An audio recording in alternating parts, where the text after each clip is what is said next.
Hello friends, आप सभी का स्वागत है आपके अपने इस YouTube channel GK tricks with Sadiq में। दोस्तों ICAR एग्जाम्स की जो है जीके और करंट अफेयर्स से related memory based important 25 questions की हम यहाँ डिस्कस करने वाले हैं। जी हाँ फ्रेंड्स, ये 25 बहुत ही इंपॉर्टेंट क्वेश्चंस है।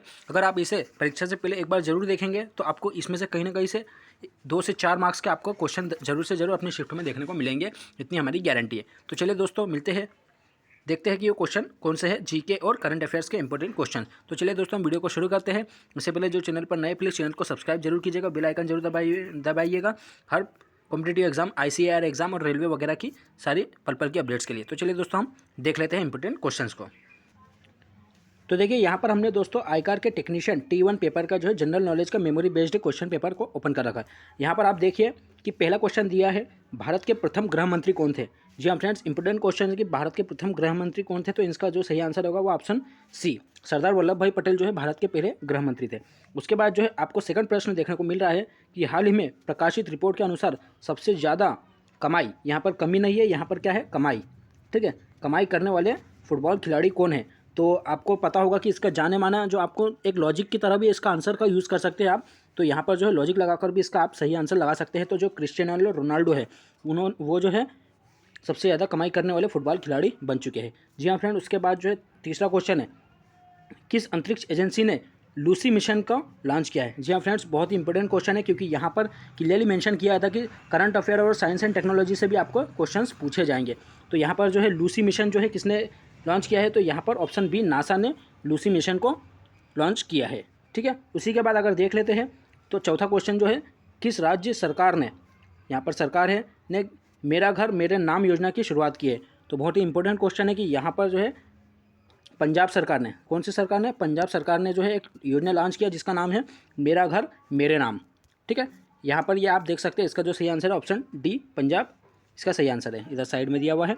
उसके बाद जो हम अगला क्वेश्चन देखें, पांचवा क्वेश्चन, हमारे सौर मंडल का सबसे ठंडा ग्रह कौन सा होगा। तो देखिए दोस्तों, यहाँ पर आप लॉजिक की तरह इसका आंसर लगा सकते हो कि जो जो सूर्य से सबसे पास में होगा तो वो सबसे गर्म होगा, ठीक है, और जो सबसे दूर होगा वही ठंडा होगा। ठीक है, जो दूर होगा वही ठंडा होगा। तो सबसे दूर कौन सा है, तो आपका वरुण, जो ऑप्शन बी जो है इसका सही आंसर हो जाएगा। सौरमंडल का सबसे ठंडा ग्रह जो है वरुण है। ठीक है, उसके बाद देख लेते हैं, इसका जो इंग्लिश में नाम है वो है नेपच्यून। क्या नाम है इसका, नेपच्यून। ठीक है, अगला देख लेते हैं हम, छठवां क्वेश्चन है, नाटो का पूर्ण नाम बताइए। तो क्वेश्चंस भी पूछ लिए जाते हैं कि फुल फॉर्म वगैरह से संबंधित। तो नाटो का जो सही आंसर होगा वो होगा आपका North Atlantic Treaty Organization, option C इसका सही आंसर होगा, नॉर्थ अटलांटिक ट्रीटी ऑर्गेनाइजेशन। इसके बाद देख लेते हैं सातवां क्वेश्चन है, वर्तमान में नीति आयोग के अध्यक्ष कौन है। तो देखिए दोस्तों, पहले हुआ करती थी योजना आयोग, योजना आयोग को भंग करके एक नीति आयोग की स्थापना की गई है। ठीक है, योजना आयोग के जो है अध्यक्ष आपसे पूछ लिए जाते, वो प्रधानमंत्री होते थे। तो योजना आयोग की जगह जो है नीति आयोग आए, तो उसके भी जो अध्यक्ष जो होंगे वो प्रधानमंत्री होंगे। तो वर्तमान में जो नीति आयोग के अध्यक्ष कौन है, तो प्रधानमंत्री नरेंद्र मोदी। इसका आंसर सही हो जाएगा ऑप्शन बी, नरेंद्र मोदी। उसके बाद जो है तीसरा क्वेश्चन है, आठवां क्वेश्चन है दोस्तों, आज का आठवां हमारा प्रश्न है, इटालियन ओपन 2021 का पुरुष एकल का खिताब किसने जीता है। तो इटालियन जो ओपन है 2021 का पुरुष एकल का अगर आपसे क्वेश्चन पूछ लिया जाए तो इसका ऑप्शन जो है ऑप्शन सी, इसका सही आंसर होगा राफेल नडाल। राफेल नडाल ने ही जो है इटालियन ओपन 2021 का पुरुष एकल का खिताब जीता है। अगला जो है, फ्रांस एक गणराज्य देश कब बना था। बहुत इंपॉर्टेंट क्वेश्चन है, क्योंकि क्लियरली आपको मेंशन किया था जीके हिस्ट्री वगैरह में, सोशल साइंस में, सोशल साइंस में आपको बताया गया था कि आपको डिजास्टर मैनेजमेंट या फिर जो क्रांति वगैरह है वो भी आपसे पूछी जाएगी। तो देखिए 1789 था, यहाँ पर मैं ऑप्शन के अकॉर्डिंग चलूँगा तो 1789 में फ्रांस की जो है क्रांति हुई थी। ठीक है, 1790 को आप छोड़ दीजिए, 1791 में जो है फ्रांस का संविधान बना था। ठीक है, फ्रांस का संविधान बन गया था। ठीक है, उसके बाद जो 1792 था, तो जब जो है फ्रांस एक गणराज्य देश बन गया था। तो इसका ऑप्शन जो है, इसका सही उत्तर ऑप्शन डी, 1792 में जो है फ्रांस एक गणराज्य देश बन चुका था। ठीक है, तो ऑप्शन डी जो है 1792 इसका सही आंसर होगा। आगे चलते हैं, 10वां प्रश्न है, बहुत इंपॉर्टेंट क्वेश्चन है, सोजत मेहंदी को हाल ही में GI टैग, ये करंट अफेयर का क्वेश्चन है, सोजत मेहंदी को हाल ही में GI टैग प्रदान किया गया है, यह मेहंदी जो है किस राज्य से संबंधित है। तो सोजत मेहंदी जो है वो ऑप्शन ए, राजस्थान से संबंधित है।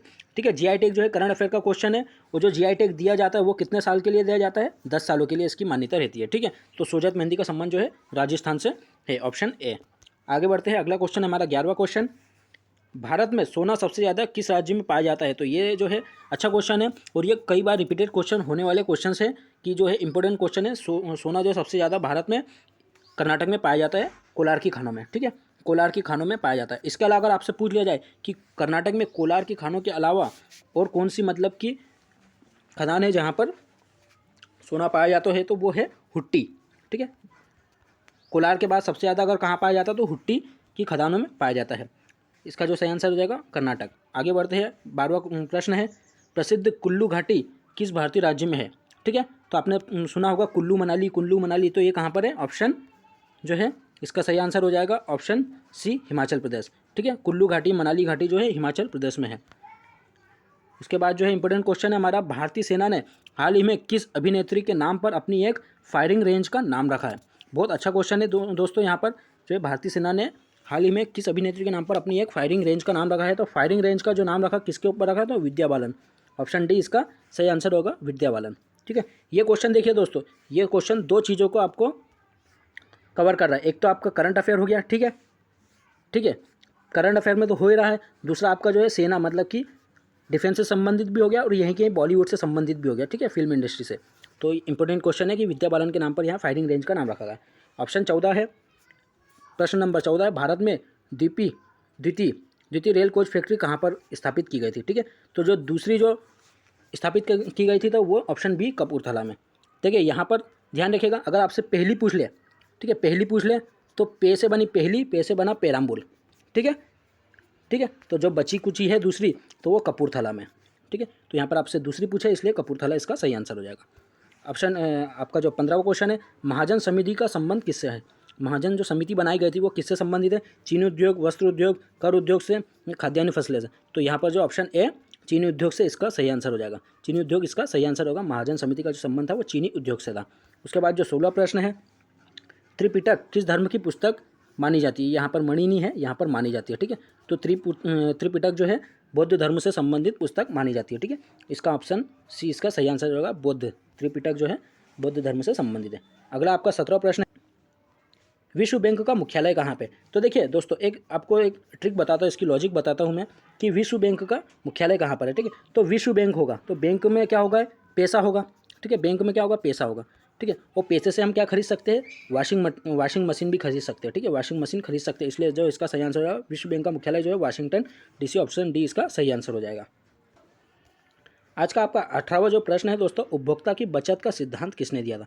तो उपभोक्ता की बचत का जो सिद्धांत दिया है वो Adam Smith, Alfred Marshall, Dadabhai Naoroji या फिर रोडन ने, किसने दिया था? तो इसका जो सही आंसर होगा ऑप्शन बी, अल्फ्रेड मार्शल जो थे उन्होंने जो है उपभोक्ता की बचत का सिद्धांत दिया था। इसको अगर आप याद करने के मतलब लॉजिक लगाओगे तो कैसे याद रख सकते हो कि उपभोक्ता की बचत मतलब बचत कर रहे हो, मतलब कि आपने बहुत बड़ी मिसाइल कायम कर ली है, ठीक है, मिसाइल कायम कर ली, मतलब अल्फ्रेड मार्शल इसका सही आंसर हो जाएगा।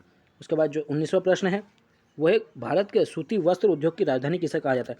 तो देखिए दोस्तों, भारत के जो सूती वस्त्र की उद्योग की राजधानी कहा जाता है ना, वो जो है मुंबई को कहा जाता है, ठीक है। और मुंबई का, ठीक है, और मुंबई कहाँ पर है? महाराष्ट्र में। तो यहाँ पर इनडायरेक्टली आपका आंसर क्या हो जाएगा? भारत के जो सूती वस्त्र की राजधानी है वो महाराष्ट्र है, ठीक है। उसके बाद जो है 20वां प्रश्न है, सीमा सड़क संगठन की स्थापना कब की गई थी? ठीक है, तो सीमा सड़क संगठन की स्थापना जो ऑप्शन बी 1960 में की गई थी। तो देखिए यहाँ पर एक लॉजिक आपको बताता हूँ कि सीमा सड़क संगठन, ठीक है, मतलब कि आपकी एक कोई ना कोई गाड़ी चलाने की एक गति निर्धारित होती है, मतलब एक सीमा निर्धारित होती है। तो सीमा कितनी हो सकती है? तो एवरेज जो है 60 होती है, ठीक है, कितनी होती है? 60, क्योंकि आपके मीटर में 120 तक दी रहती है और उसका एवरेज जो है 60, आधा हो जाता है 60, ठीक है। तो 1960 इसका सही आंसर हो जाएगा। आप आगे चलते हो। उसके बाद आपका 21वां प्रश्न जो इस प्रकार से है दोस्तों, 21वां प्रश्न कुछ इस प्रकार है दोस्तों, भारतीय रिजर्व बैंक का मुख्यालय, आरबीआई का मुख्यालय कहाँ पर है? तो बहुत इंपॉर्टेंट क्वेश्चन है।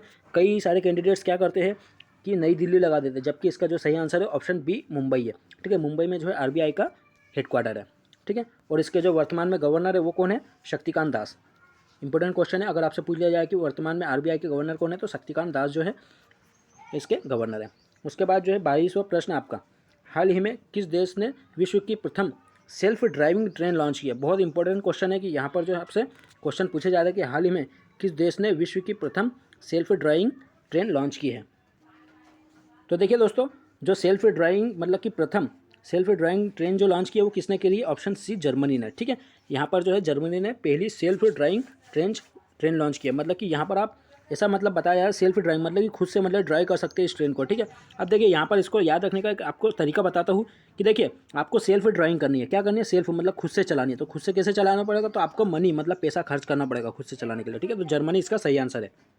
तो उम्मीद करता हूँ आपको आंसर समझ में आ गया होगा। उसके बाद जो है 13वां प्रश्न है, कुछ इस प्रकार से है, निम्न में से उरुग्वे की मुद्रा कौन सी है? तो उरुग्वे की जो मुद्रा हो जाएगी वो पीसो, ठीक है। ऑप्शन सी इसका सही आंसर हो जाएगा। इसकी एक ट्रिक है कि पीसो वाली जितने भी मतलब कि देश है, पीसो मुद्रा वाले जितने भी देश है, उसको याद रखने की एक ट्रिक है कि आ मैं चिली को फेंकू, ठीक है। यह आपका जो है एक मतलब कि ट्रिक है, मतलब कि अर्जेंटीना, मेक्सिको, मतलब ये ऐसा मतलब चिली, उसके बाद मतलब कि ये क्यूबा, ऐसा मतलब कि सब आपके जो है फेक ऊ मतलब उरुग्वे, ऊ से बना उरुग्वे। ये आपकी जो है ट्रिक इस प्रकार से मैं आपको एक वीडियो में बता दूंगा, बहुत सारी ट्रिक्स, ठीक है। उसके बाद जो है ये देख लिया आपने कि उरुग्वे की जो मुद्रा है उसका नाम है पीसो, ऑप्शन सी। उसके बाद जो है 24वां प्रश्न आपका, विश्व की सबसे ऊंची पर्वतमाला एंडीज किस स्थान पर है? तो पर्वतमाला, सबसे ऊंची पर्वतमाला अगर आपसे पूछ ले एंडीज, तो एंडीज याद रखिएगा दक्षिण अफ्रीका में। कहाँ पर है?